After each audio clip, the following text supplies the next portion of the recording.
کہا کہ یہ تو مسئلہ بڑا عجیب نکلا، ہم نے اتنے بوڑھے آدمی کو بھیجا تھا کہ اس پر زیادہ اثر ہوگا، مگر محمد نے تو اس کو بھی بہکا دیا ہے۔ ایسا کرو کہ ہم سب پورا ایک وفد بنا کر چلیں 14-15 آدمیوں کا، تاکہ ایک پر اس کا جادو اثر کرے، 2 پر اثر کرے، 15 آدمیوں کو کیسے بہکائے گا؟ 15 کے 15 سرداران قبیلہ، اپنے زمانے کے مانے ہوئے سیاستدان۔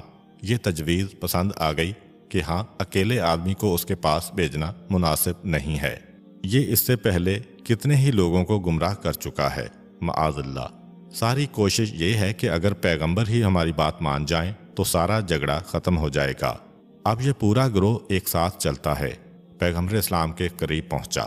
پیغمبر اسلام نے دیکھا کہ اتنے سارے لوگ آ رہے ہیں، پیغمبر نے دعوت دے کے بٹھایا ان کو۔ سب لوگ بیٹھ گئے اور آخر ان میں سے کسی نے بات شروع کی اور کہا کہ اے ہمارے بھتیجے، تمہیں کیا ہوا ہے؟ کتنے سالوں سے تم ہمارے ساتھ رہ رہے ہو؟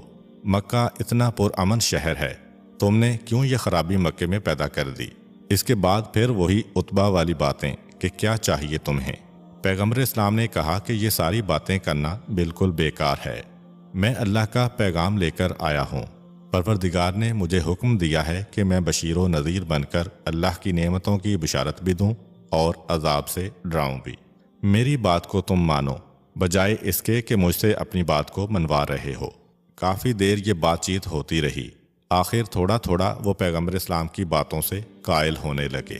کہا کہ اچھا ایک بات بتاؤ، تم سچے رسول ہو یا کوئی جادوگر ہو؟ پیغمبر اسلام نے کہا کہ اس کا فیصلہ تم کرو، میں تمہیں کیسے یقین دلاؤں؟ 15 آدمیوں کے اس وفد نے آپس میں ایک مشورہ کیا وہیں بیٹھے بیٹھے کہ آخر اس سے کیا مطالبہ کریں کہ جس سے اس کا جھوٹا ہونا ثابت ہو جائے۔ کسی نے مشورہ دیا کہ دیکھو یہ تو جادوگر ہے، ہمیں بھی اس نے آہستہ آہستہ بہکا دیا ہے، اس سے آسمان کا کوئی معجزہ مانگو، کیونکہ قریش کا اور مکے والوں کا یہ اعتقاد تھا کہ جادوگر کا جادو زمین پہ تو چل سکتا ہے، آسمان پہ نہیں چل سکتا۔ ابو جہل آگے بڑھا اور کہا کہ اے عبداللہ کے بیٹے، تم نے بات بہت آسان کر دی، یہ تم نے حق کی بات کہی ہے۔ ہاں، اگر تم سچے رسول ہو تو آسمان کا کوئی معجزہ ہم کو دکھاؤ، پھر ہم مان لیں گے۔ یہ مطالبہ ابو جہل کی طرف سے ہے اور اکیلے کا نہیں، پورے 15 آدمیوں کا مطالبہ ہے۔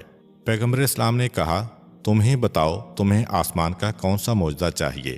14ویں رات تھی، چاند چمک رہا تھا۔ ابو جہل کہتا ہے کہ یہ چاند ہے، اس کو 2 ٹکڑے کر دو، پھر ہم مان جائیں گے، کیونکہ آسمان کی کسی چیز پر جادو نہیں چلتا ہے۔ پیغمبر اسلام صلی اللہ علیہ وآلہ وسلم مسکرائے